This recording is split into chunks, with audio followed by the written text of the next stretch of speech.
I'm going to start off with a name, Amari Tucker. Luckily, this name is not another lost in the sea of the countless hashtags reminding us that Black Lives Matter. But while Amari may not be a victim of police brutality, that doesn't mean she wasn't a victim of racism. Amari Tucker, maybe if you've heard the name, was a student at Marion High School in Southern Illinois. She took off her shoes at track practice like most kids do. And in front of her teammates, her coach said she looked like a Black barefooted African from a third world country. When she protested, her coach said she could turn in her uniform if she didn't like the comment. After a meeting with school administrators that didn't lead to any action, Amari's family shared her experience publicly on social media, and you probably know the rest. This led to protests, an investigation by the Board of Education, transfer to another school for the coach and teacher, and yet another divided community. Throughout this process, this incident and the identities of both the victim and the perpetrator of racism were exposed on social media and in the press, leaving a permanent digital footprint for all parties involved, including the school district. Unfortunately, Amari's story joins countless others. The time for a racial harassment policy is long overdue.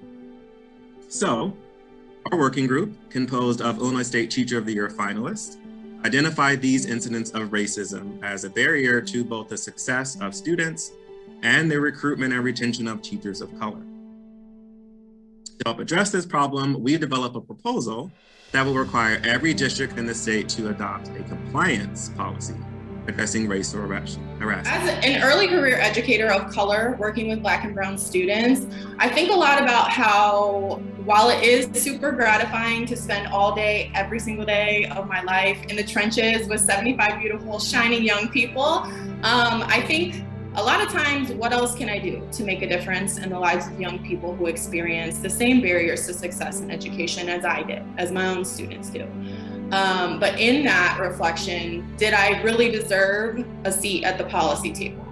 Teaching is my love offering for liberation, and while it is a pathway to freedom for our students, does love alone equal educational equity? Having the chance to work with Teach Plus as a teaching policy fellow helped me understand the answer to that question and commit to doing more by fighting for a chance for an equitable future for all of our students in Illinois, including mine. At the beginning of my fellowship this year, the new culturally responsive teaching and leading standards made quite the buzz in social media across the state, if you were aware. The CRTLs aim to prepare new teachers to become culturally responsive by intentionally embracing individual student identities and making representation a priority within their curriculum. But opponents of these standards began a misinformation campaign. I knew right then that I had to advocate for students across the state who yearn to see themselves represented in our curriculum and their teachers, right? Those of us who want to do this, they want to do what's right, but they're not sure how to do it best. We are making an honest statement that says, I am a fighter and an advocate. What I have to say is important and I cannot be ignored. I began to work with the Illinois State Board of Education in support of their strategic plan. We developed a tangible DEI provider evaluation tool that we'll talk more about in the session coming up that can be used by school districts to select meaningful professional development, which includes anti-bias, anti-racist content, and has the potential to transform schools to better serve their students. To my Teach Plus DEI family, Arnetta, Shayla, Dylan, Mackenzie, Liz, and Emily, I am so forever indebted to you for grinding by my side for the past year to produce something amazing, but also allowing me the chance to learn from fellow educators committed to this work truly in dismantling white supremacy and calling out anti-Blackness in education in pursuit of a brighter future for our students, one that they deserve and one that's going to allow them to truly be free. My school team challenged me to invite all stakeholders into the space and allow my plans to go through multiple reviews. My principal reminded me that I had to align my plans with the overall school-wide goals and not just my own. And honest feedback and check-ins with my Teach Plus mentor, Kristen, encouraged me to find more genuine opportunities for teachers to be open about their practices. Through the tears and the laughs, I was able to mentally comprehend that change takes place as a small beginning, and it's not just present at the grand finale.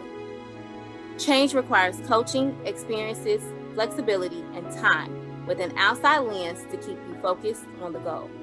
All of the things that Teach Plus had given me this year. Many people have walked into and are walking out of this pandemic feeling as if they haven't changed a thing. I'd like to be the first to tell anyone that change won't happen in a day. It wasn't designed to. Change happens with the very first step and continues to happen. Change is showing up each day, focused on the goal, but adjusting to the needs of students and team members along the way. Change is incorporating time into the process, leaning on its benefits to provide evidence of what is working and what needs to be altered. Change is happening even if it doesn't happen suddenly. After working with my Teach Plus coaches, we decided that implementing the creative curriculum and teaching strategy goal assessment in our learning center would be the best first step to keeping better track of our students' growth, as well as aligning more closely with the curriculum being used in pre-K and Head Start, along with Common Core and the Illinois Early Learning Standards. In August, I again reached out to the principal and assistant principal at our local school with my vision for a collaborative professional learning group. They assured me that once school got underway, the assistant principal would work with me to establish a PLG consisting of kindergarten and pre-K teachers, special education specialists, and therapists. The teacher stated that if a child comes to kindergarten socially, emotionally ready and can sit down for short periods, then they can work with them academically. Therefore, we should leave the academics to the professional teachers. This caught me off guard. I'm familiar with the mindset of many preschool or school-based professionals that center workers are merely overpaid babysitters. But I thought that we had moved past that in this group after building relationships over the last few years. After this meeting, I reached out to the assistant principal to hear his expectations of the children coming into kindergarten, and his vision differed from what the teachers had told me.